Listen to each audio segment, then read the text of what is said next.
Yang kedua, ayo bekali teman-teman sejawat kita, terutama diri kita sendiri, dengan skill set. Nah, yang ketiga, karena kita hidup di era digital, yang ketiga yang paling penting adalah tool set. Ya, tiga ini tidak bisa dipisahkan karena kita hidup di era digitalisasi. Maka dari itu banyak kemudahan-kemudahan sebenarnya yang sudah disediakan ya oleh internet ya. Apa saja kebutuhan kita, tinggal bagaimana memupuk keterampilan kita untuk mulai berubah lebih arif dan lebih literat kepada digital. Gitu. Ini alasan mengapa pengawas madrasah perlu memiliki peran baru. Nah, ini pasti karena ada tuntutan transformasi satuan pendidikan. Apa saja tuntutan transformasi satuan pendidikan? Yang pertama, kita melihat peserta didik ya sudah tidak lagi menjadi objek pembelajaran, tetapi mereka mesti menjadi subjek di pembelajaran, sehingga satuan pendidikan berpihak kepada tumbuh kembangnya murid atau siswa. Itu yang pertama. Yang kedua, satuan pendidikan atau madrasah mengembangkan budaya refleksi berbasis data.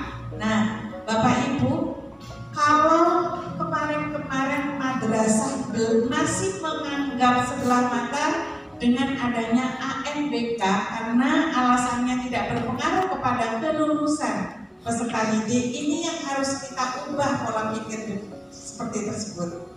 Karena ternyata rapor pendidikan ini sudah akan menjadi salah satu data yang valid yang nanti akan menjadi tolok ukur terhadap bagaimana mutu pembelajaran, termasuk bagaimana mutu madrasah atau mutu sekolah, kayak gitu. Jadi itu sudah menjadi alat ukur secara nasional. Nah, ini yang belum disadari oleh madrasah, sehingga pelaksanaan ANBK mengalir begitu saja, sehingga dari tahun ke tahun 2022-2023 hasil yang dicapai itu tidak menjadi hal yang menjadi pemicu untuk menjadi lebih baik. Ya, seakan-akan setelah diadakan ANBK selesai, seakan-akan hanya menyelesaikan kewajibannya. Nah, 2024 ini akan menjadi bahan dasar kita selaku pengawas dalam rangka melaksanakan kinerja kepengawasan kita.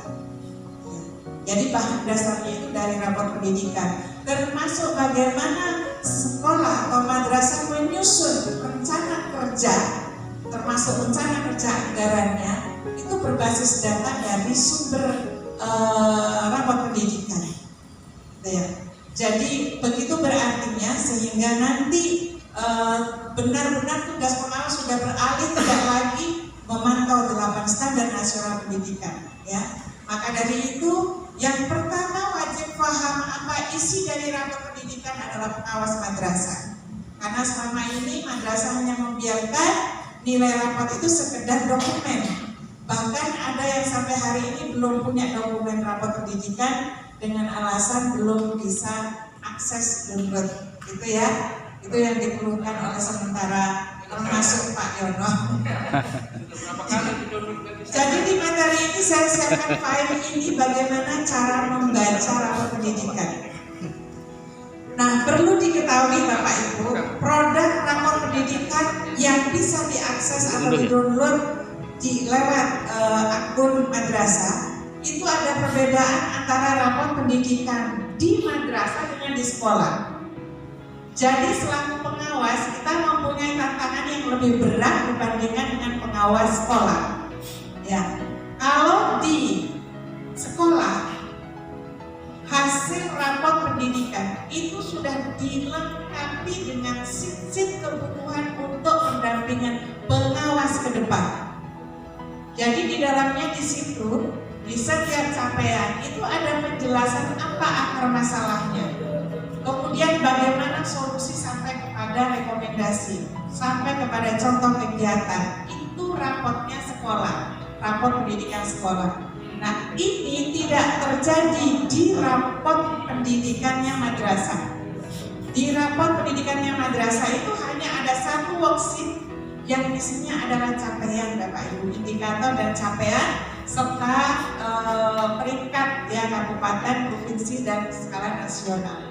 Nah ini yang menjadi PR kita ke depan apabila rapor pendidikan di madrasah hanya sebatas itu, karena ini adalah bahan kita menggali dan sekaligus mendampingi. Kalau menggali kita masih bisa. Lingkungan budaya belajar itu aman, nyaman dan inklusif. Nah, ini yang dibutuhkan seorang pengawas. Pengawas yang aktif, bukan pengawas yang tua-tua. Aktif itu artinya adaptif, ya, kemudian kontekstual dan inovatif. Ini peran kita sehingga kedepannya kita perlu mempunyai visi, ya, disiplin dan mempunyai vision.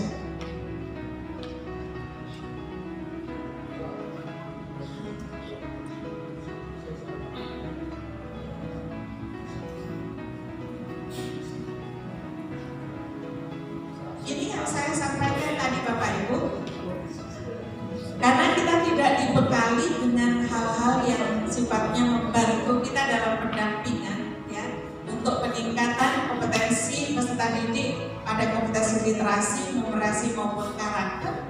Berarti hal yang mesti kita lakukan tadi adalah merubah mindset kita, memupuk skill kita atau keterampilan dan toolset. Ya, toolset ini kemarin sempat kami diberikan 3 cara, ya, untuk memudahkan kerja pengawas dalam rangka menerjemahkan kesulitan-kesulitan yang ada di madrasah sehubungan dengan pendampingan, ya, baik itu di pendampingan rencana kerja maupun pendampingan dalam menganalisis rapor pendidikan. Ya, di toolset itu ini Pak Yono sudah praktek, ya. Di toolset itu ada 3 macam yang mudah sekali kita lakukan dan siapapun insya Allah bisa, ya, menggunakan, yaitu dengan menggunakan Bird AI yang pertama, ya. Ini nanti bisa kita praktekkan langsung pakai HP. Hanya dalam mencari menggali informasi tentang apa yang kita kehendaki dalam rangka untuk pendampingan Bapak Ibu, konsep yang kita masukkan ke dalam contohnya AI atau Open AI, kemudian yang ketiga ada u.com, ya, u.com ada 3 macam itu. Konsep cara memasukkan agar kita mendapatkan kualitas solusi yang baik sesuai yang kita harapkan. Konsepnya harus kita ikut memenuhi karakter ABCD. ABCD berarti yang kita cari informasinya itu nanti deskripsinya mengandung audience, behavior, kemudian condition, yang keempat degree. Jadi kalau 4 ini dipenuhi, kita mencari informasi solusi melalui 3 macam aplikasi tadi, maka apa yang diharapkan kita dalam bentuk misalkan mencari informasi, solusi, rekomendasi itu sangat akurat, itu ya Bapak Ibu. Jadi bekalnya tadi konsep yang kita masukkan melalui aplikasi tidak berbayar tersebut tapi berbasis internet, ya, itu bisa kita gali, ya, bisa kita dapatkan secara akurat. Ini regulasi, kerangka regulasinya, kemudian ini konteksnya tidak saya jelaskan.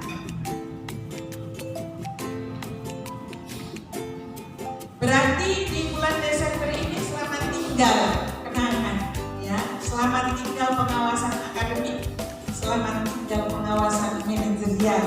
Meskipun nanti masih ditanggalkan, ya, dari supervisi keuangan itu, ya, tapi supervisi pembelajaran tetap ini akan menjadi kompetensi kita, ya, itu tidak kita tinggalkan. Tetapi di sisi pembinaan, pemantauan, ya, penilaian BIM lah, ini akan menjadi kenangan kita.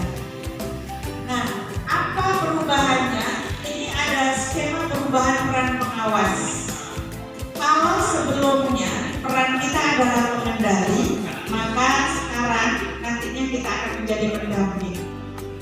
Jadi tidak ada lagi sebutan pengawas bina. Kalau dulu ada beberapa pengawas bina kayak gitu ya, sekarang berubah menjadi pengawas damping. Kemudian fokus layanannya memastikan satuan pendidikan memenuhi 8 SMP itu dulu. Sekarang tidak lagi, karena tugas pengawas adalah mendampingi kepala madrasah dalam menggerakkan warga madrasah dan masyarakat untuk meningkatkan mutu pembelajaran. Itu ya. Kalau dulu laporan administrasi pengawasan madrasah, dulu laporan administrasi. Sekarang produk keluaran dari laporan kita isinya simpel Bapak Ibu. Isinya hanya rekomendasi. Jadi, tapi tetap berbasis data. Untuk ukuran keberhasilannya, dulu peningkatan nilai ujian terstandar. Nah, sekarang tidak kasih numerasi dan karakter peserta didik dari tahun ke tahun. Peningkatan tingkatan capaian satuan pendidikan atau madrasah pada kualitas pembelajarannya. Yang ketiga, membangun ekosistem transformasinya. Jadi, ukuran berhasil tidaknya ya untuk peningkatan kompetensi, literasi, numerasi, karakter, ekosistem itu ukuran kesuksesan kita ternyata Bapak Ibu. Kita menjadi pengawas yang sukses kalau kita bisa membuat madrasah capaian dari literasi, numerasi, karakter dari tahun ke tahun meningkat. Karena apa? Karena sumber pengawasan kita itu bermula bahan dasarnya adalah rapor pendidikan. Jadi ukurannya nanti juga di rapor pendidikan, gitu ya. Kemudian berikutnya, kalau ini definisi sudah tidak asing lagi bagi kita, ya. Nah, prinsip-prinsip pendampingan Bapak Ibu. Kalau tadi saya membagi transformasi pengawasan ada 3 transformasi peran pengawas ya. Yang mesti kita miliki adalah tadi mindset, kemudian skill set, kemudian tool set, gitu ya. Dari prinsip pendampingan ini mana yang termasuk dengan mindset? Nah, ini tentunya yang profesional. Berarti kalau kita profesional, berarti kita sudah merubah pola pikir kita. Nah, kemudian keterampilan itu bisa dicapai dari prinsip terencana, strategis, bertahap, mandiri, kolaborasi, asimetris, dan kesetaraan. Nah, prinsip yang terakhir berbasis evaluasi atau data. Inilah yang sangat kita butuhkan ya, sebuah keterampilan literasi digital atau tool set itu tadi ya. Nah, sekarang masuk ke siklus. Singkat saja, siklus pendampingan pengawas madrasah ya, sebagai dalam menjalankan kegiatan pendampingan ini dilaksanakan dalam siklus pendampingan yang terdiri dari 4 tahap. Tahap pertama adalah perencanaan pendampingan. Tahap kedua adalah pendampingan terhadap perencanaan programnya madrasah. Yang ketiga, ini sudah mulai implementasi pendampingan terhadap pelaksanaan programnya madrasah. Yang keempat baru pelaporan. Ini tidak dibagi triwulan persis, bukan ini 3 bulan, 3 bulan, 3 bulan, 3 bulan, tidak. Ini menyesuaikan dengan kegiatan pendampingannya. Pada kegiatan perencanaan pendampingan sesuai jumlah, ini dilaksanakan triwulan pertama, yaitu bulan Januari, Februari, Maret. Ya. Kemudian pendampingan terhadap perencanaan program satuan pendidikan dilaksanakan bulan April, Mei, Juni, Juli. Kemudian pendampingan terhadap pelaksanaan program ini dilakukan Agustus sampai November. Pelaporan dilaksanakan pada bulan Desember. Lihat. Ini nanti bisa dibaca sendiri ya Bapak Ibu. Perubahan ya. Yang dihasilkan adalah kita bisa menemukan strategi apa, metode apa yang akan dilakukan dalam rangka mendampingi madrasah. Ini sudah disiapkan aplikasinya Bapak Ibu. Nanti akan dijelaskan. Sehingga outputnya nanti pada tahap 1 akan muncul sebuah rencana pendampingan pengawas madrasah. Jadi ini dilakukan berapa bulan? 3 bulan.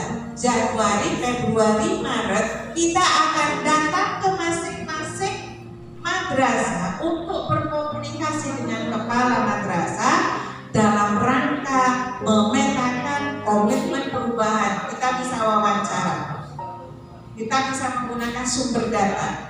Ya, sumber data untuk menyusun program tidak hanya satu-satunya rapor pendidikan.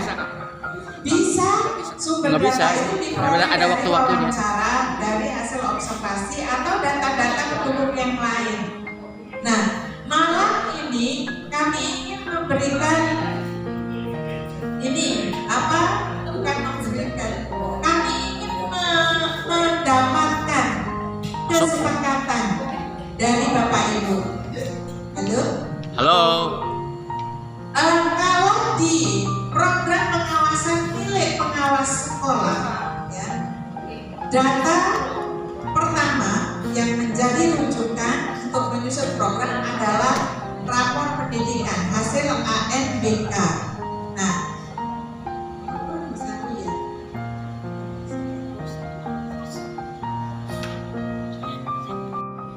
saya dapat ini ya, 3 bulan, Januari sampai Maret ya, yaitu merencanakan pendampingan kepada satuan pendidikan. Tugas kita kegiatannya adalah memetakan komitmen perubahan. Ada 2 tadi ya. Kemudian dari sinilah nanti kita dapat menentukan apa strategi pendampingan yang bisa kita gunakan. Kemudian apa metode yang bisa kita gunakan untuk melakukan pendampingan Bapak Ibu. Ya, baru nanti ada dokumen rencana pendampingan. Nah, malam ini saya mohon masukannya. Kalau di program pengawasan untuk program pendampingan untuk pengawas sekolah itu bersumber dari rapor pendidikan. Nah, kami kemarin mempunyai angan-angan karena di kita di madrasah itu ada rapor sebenarnya. Yang pertama yaitu rapor mutu hasil dari IDM FKAM ya, yang sumbernya dari 5 komponen budaya mutu. Jadi itu sudah ada raportnya. Kemudian yang kedua dari hasil ANBK yaitu menyusun perencanaan ya, karena di sini sudah lengkap mulai dari mengidentifikasi tingkat kapasitas, kepemimpinan dan kesadaran kepala madrasah ya, sampai memilih menentukan metode dan strategi. Nah, baru tahap kedua ini sudah mulai elaborasi ide. Nah, ide-ide kegiatan apa yang akan dilakukan ini sudah dipertajam di bulan April. Meskipun dari Januari sudah mulai IDM sampai kepada draftnya RKM, RKAM sudah dimulai Bapak Ibu. Kemudian yang tahap ketiga ini sudah pendampingan pelaksanaan. Implementasinya program kerja madrasah itu dilaksanakan tidak? Bagaimana ketercapaian nanti dibahasannya di sini. Ya. Nah, disinilah nanti hal-hal yang akan dibutuhkan dalam rangka menyusun laporan. Ya, laporan ini pendampingan ini dibutuhkan pada saat tahap ketiga. Jadi ada satu aplikasi lagi yang akan dibuat dalam rangka memenuhi laporan pendampingan. Jadi hasilnya dari apa? Dari sini, dari tahap ketiga, supaya nyambung dari program ke pelaksanaan, endingnya nanti di laporan. Tetapi laporan kita tidak sama dengan laporan pengawasan yang sebelumnya. Yang sebelumnya kan laporan itu ada 9 aspek ya. Nah, sekarang enggak, sangat sederhana. Intinya hanya di satu, rekomendasi. Itu saja ya. Jadi tidak banyak. Ini terlalu kecil untuk saya terangkan, nanti bisa dibaca sendiri. Ini perincian dari yang saya sampaikan barusan, dari bulan ke bulan apa yang dilakukan oleh pengawas madrasah. Nah, kita mulai dari tahap pertama Bapak Ibu, karena banyak kata kunci baru yang harus kita tanamkan dulu sebelum memberikan sharing kepada teman sejawat kita. Di sini ya, tahap pertama adalah perencanaan pendampingan. Luarannya, hasilnya nanti outputnya adalah dokumen rencana pendampingan pengawas madrasah dan estimasi periode pelaksanaannya. Bulan apa? Januari, Februari, Maret. Ini ya.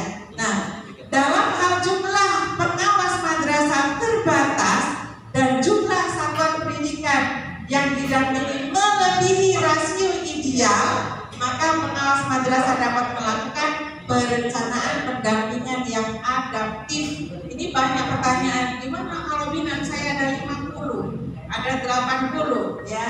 Ini bisa memanfaatkan teknologi atau alat bantu yang lain, Bapak Ibu. Misalkan Google Form dan lain sebagainya. Nggak mungkin 30 mau milih ke 80 madrasah hanya mau wawancara menggali data. Jadi untuk mempercepat bisa memanfaatkan teknologi. Nah, sekarang kita mulai dari langkah 1, melakukan refleksi komitmen perubahan. Itu langkah kita yang pertama. Apa sih yang mau digali? Ada 2 ya. Mengidentifikasi komitmen perubahan itu artinya nanti kita menggali kepada kepala madrasah tentang tingkat kapasitas kepemimpinan perubahan. Mulai sekarang lebih familiar kan ya, ada di otak kita. Yang pertama adalah tingkat kapasitas kepemimpinan perubahan. Banyak pertanyaan-pertanyaan pemantik yang dibutuhkan seorang pengawas dalam rangka menggali tingkat kapasitas kepemimpinan perubahan kepala madrasah. Yang kedua, tingkat kesadaran kepala madrasah untuk melakukan refleksi.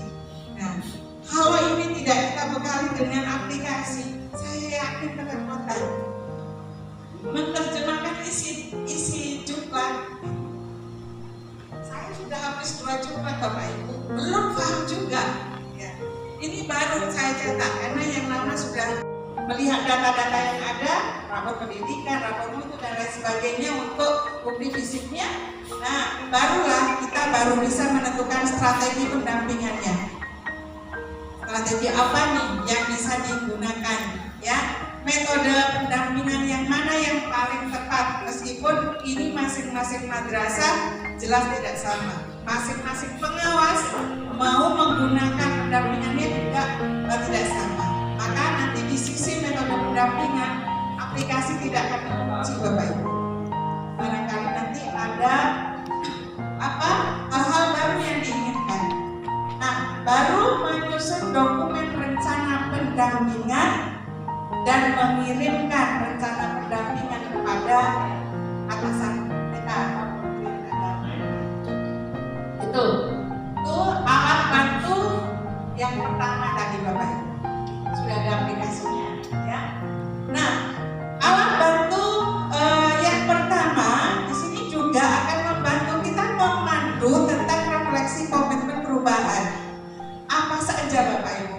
Dalam rangka menyimpulkan ya refleksi komitmen perubahan kepala madrasah yang sudah kita ajak wawancara tadi ya, maka nanti kita menggunakan pertanyaan pemantik. Ini pertanyaan pemantiknya ya, dalam rangka mengidentifikasi tingkat kesadaran kepala madrasah melakukan refleksi ya, apakah kepala madrasah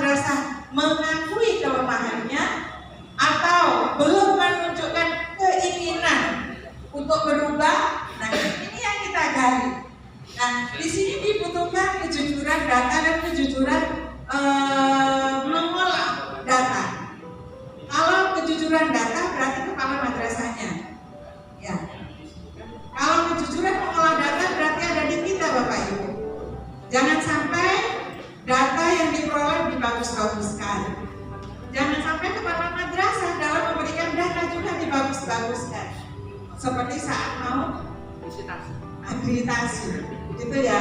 Itu yang dibutuhkan. Nah, karena apa? Dari hasil mengidentifikasi kelemahan kekuatan, nah, di sini nanti akan kita butuhkan simpulannya. Berarti kepala madrasah ini termasuk tingkat kesadarannya itu berkembang atau berdaya. Ini yang kita cari dari sekian pertanyaan dalam rangka untuk mengidentifikasi tingkat kesadaran melakukan refleksi. Yang kita gali apa tadi? Tingkat kesadaran melakukan refleksi. Apakah termasuk kepala madrasah yang berkembang atau berdaya? Nah, kemudian kita juga akan menggunakan beberapa pertanyaan pemantik. Ini contohnya, ya, dalam rangka mengidentifikasi tingkat kapasitas dalam memimpin madrasah. Jadi kalau menyampaikan barangkali ya tidak seperti kita akreditasi, tidak, tapi kita menggunakan teknik-teknik pertanyaan yang seperti seorang coach kayak gitu. Kalau coach itu kan beda dengan konsulting ya. Itu kan sepihak. Kalau coach ini kita lebih kepada menggali apa yang sudah dimiliki oleh kuncinya, gitu ya. Maka kita nanti dalam rangka mengidentifikasi tingkat kapasitas memimpin perubahan, apakah kepala madrasah tidak melakukan perubahan program apapun dalam 3 tahun terakhir atau menonton, berarti masuk kategori rendah. Apakah kepala madrasah belum mampu menjelaskan perubahan berdasarkan perencanaan berbasis data, berarti masuk kategori rendah. Pertanyaannya sudah disiapkan oleh aplikasi Bapak Ibu. Hasil identifikasinya ada 3, rendah, sedang, tinggi. Karena ini nanti akan menjadi sebuah pola Bapak Ibu. Ya, oke, lanjut. Nah, ini polanya, ya. Dalam menentukan strategi pendampingan, kita menggunakan pola bersumbu dari yang tadi kita identifikasi tingkat kesadaran dan tingkat kapasitas kepemimpinan. Apa tadi yang pertama? Tingkat kesadaran berkembang, berdaya. Ya. Kalau tingkat kapasitas kepemimpinan ada tinggi, rendah, sedang, tinggi. Nah, di sini kita baru menentukan strategi pendampingannya dengan menggunakan format bersumbu, ya, tingkat kesadaran dan tingkat kapasitas. Kalau tingkat kesadaran dari kepala madrasah berkembang dan tingkat kapasitas kepemimpinannya rendah, maka strateginya adalah penyemai perubahan. Kalau kepala madrasah tingkat kesadarannya berkembang tetapi tingkat kapasitasnya memimpin perubahan itu sedang, maka strateginya adalah penguatan perubahan. Dan seterusnya. Apa masing-masing definisi dari strategi ini? Ini Bapak Ibu nanti bisa dipelajari sendiri. Contohnya pada penyemai perubahan, ya, penyemai perubahan ini berarti berkembang ya rendah, gitu ya. Berarti kategorinya bawah semua ya. Berarti strategi ini tepat diterapkan pada madrasah yang baru mengawali pembentukan komitmen perubahan. Contohnya, madrasah yang dipimpin oleh kepala madrasah berkapasitas rendah dalam memimpin perubahan dengan kesadaran refleksi yang baru berkembang. Nah, pendekatan ini berupaya untuk meningkatkan praktik-praktik lama yang tidak efektif menuju ke penerapan praktik-praktik yang baru. Jadi, ada berapa macam strateginya Bapak Ibu? Ada 6 ya. Apa saja nih? Penyemai perubahan, merah ya. Kemudian penguatan perubahan, kemudian pemicu perubahan, perubahan segera, perubahan berangsur, perubahan berkelanjutan. Bisa nggak kita hafalin ada 6 ya? Untuk bisa. Kalau setiap hari baca ya, saya balik Pak dari kemarin sudah bisa mengingat ini sampai untuk slide ini itu saya print out ya. Saya print out, saya tempel di meja kerja. Baca saja di meja kerja di rumah, meja kerja di kantor. Ternyata sampai hari ini saya belum bisa melakukan. Sama. Berkembang. Dan seterusnya itu kan ada mungkin ya wawancara dan telah ada dokumen itu kan masalah dokumen kita tidak akan ada di angket tidak berharap bahwa kita hanya menginginkan pengakuan kepala madrasah dan keinginannya untuk berubah tanpa harus ada bukti karena semua bukti ini dokumen ini akan menandakan bahwa ada bukti kinerja keinginannya contoh ketika kita bicara tentang bahwa kepala madrasah memiliki keinginan untuk berubah dan berkembang berrefleksi, maka dokumen yang kita butuhkan contoh ya, ini saya hanya menguatkan apa kami seperti itu, maka tentu dalam penggalian visi misi ada perubahan visi misi yang taruhlah satu contoh, ada perubahan visi misi dari tahun ke tahun, taruhlah review visi misi. Berarti menandakan kapal madrasah ini memang memiliki keinginan untuk selalu berubah dan meningkat. Apa kegiatannya? Ada 5 langkah. Langkah pertama, diskusi tentang data rapor pendidikan dan rapor mutu. Belum saya tambahin. Kemudian langkah kedua, melibatkan partisipasi warga satuan pendidikan. Ya. Langkah ketiga, mengaplikasikan metode pendampingan. Nah, dari rencana yang tadi itu, kita terapkan di sini pada saat menyusun program. Langkah keempat, memastikan program kerja sudah disusun sesuai dengan kebutuhan madrasah. Langkah kelima, menginformasikan hasil RKT kepada Kementerian Agama. Ya, tahap kedua. Ini Bapak Ibu. Pada saat kita melakukan pendampingan, kita tentunya melakukan diskusi ya dengan satuan pendidikan. Ini ada panduannya Bapak Ibu. Bisa kita ikuti, nanti kita pelajari ya. Dan tahap ketiga, pendampingan terhadap pelaksanaan apa yang dilakukan ada 4 langkah. Diskusi dan pemberian umpan balik perkara. Ini dilakukan dalam rangka kita menggali hasil pendampingan tahap 2. Implementasinya bagaimana sih? Nah, itu yang kita gali. Nanti endingnya di menyusun laporan, laporan hasil pendampingan. Itu kita datang untuk diskusi dan pemberian umpan balik berkala.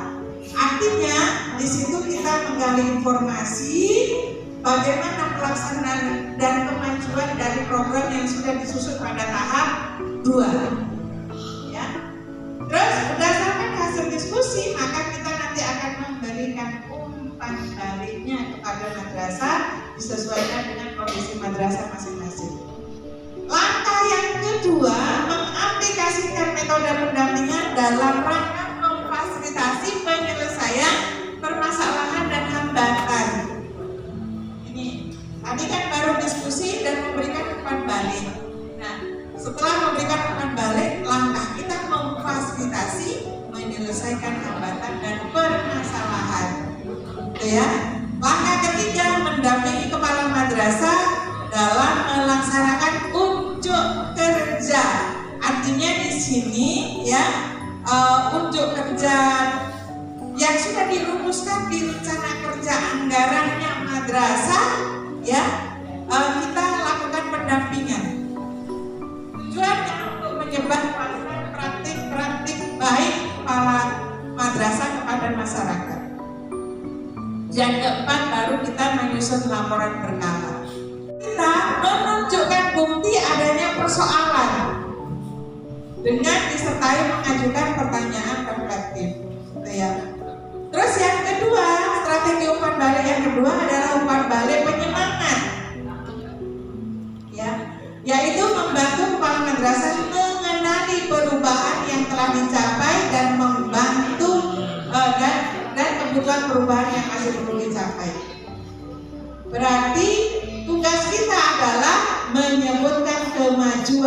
dan area perbaikan dengan disertai mengajukan pertanyaan refleksi. Strategi umpan balik yang ketiga adalah umpan balik pembentuk, artinya membentuk kepala madrasah semakin menguasai suatu keterampilan agar mencapai suatu sasaran sesuai dengan standar tertentu. Itu Bapak Ibu. Beliau untuk menggunakan triangulasi data. Nah, setelah saya lihat aplikasi dari Al-Karam Muslimin, itu di pertanyaan pemantik untuk aplikasi yang pertama itu Pak Abdal bukan berupa bukti fisik, tapi berupa upaya kepala madrasah dalam komitmen perubahan, hanya itu. Jadi tidak ada bukti fisik kalau saya lihat di sini, lebih kepada upaya. Dan jawabannya cuma dua, centang atau tanda tanya. Kalau misalnya yang kita wawancari kaman A misalnya ada komitmen perubahan, yang kita cetak ada perubahan. Jadi tidak perlu alat bukti. Kalau saya lihat sebentar di sini, itu yang pertama. Dari bahasa. Kedua. Yang kedua, Bu Ida, saya sudah bertanya dengan pakar IT sebelah saya ini. Saya ini dari tahun 2022 loh Mbak, membuka hasil ANPK, hasil. Saya sudah nelpon operator kabupaten kota loh hari ini, minta user jinaan saya sudah dikasih ada 3 user, satu pun tidak ada yang berhasil. Setelah saya konsultasi dengan beliau, ada lini masa Mbak, lini masa untuk menguploadkan dan mendownloadkan dari Ada waktu-waktunya. ya benar ya. Nah, Ada waktunya. Dapat ANPK-nya tanggal berapa, bulan berapa, tahun berapa? Ya Excel-nya itu. Hasil ANPK-nya tahun berapa lah Mbak? Desember berakhir, nanti April mulai bisa di-download dan Ada jadwalnya memang. di bulan September Oktober. September Oktober. 2024. Sekarang udah Desember udah habis. Pantesan nggak bisa ini ya? Iya. Untuk Pada melalui survei Rinjar ya, survei Rinjar itu. Sulinjar. Sulinjar. Pada saat Sulinjar kan bisa yaitu siswa, guru, orang tua. Iya, betul. Survei lingkungan belajar. Sekolah itu kan jadi kalau di tetangga itu begini, menyusun visi kan, tujuan, program, RKT, RKS, RKJM dan Restra, kan gitu ya, tingkatannya. Nah itu melalui, jadi nggak perlu sekarang itu nggak perlu pakai apa tadi upload atau dokumen, karena tadi udah langsung survei itu dan terekam. Artinya jawaban ada pertanyaan yang mengenai visi misi sekolah atau program sekolah dikaitkan bahwa berarti kalau jawabannya tidak sesuai maka dianggap gitu, dianggap berarti visi misi itu tidak terimplementasikan oleh orang tua, komite gitu Pak Abdal. Jadi paham ya maksudnya? Jadi dokumentasi itu memang tidak, karena sudah terjawab oleh langsung dengan survei. Ya. Gitu ya Pak.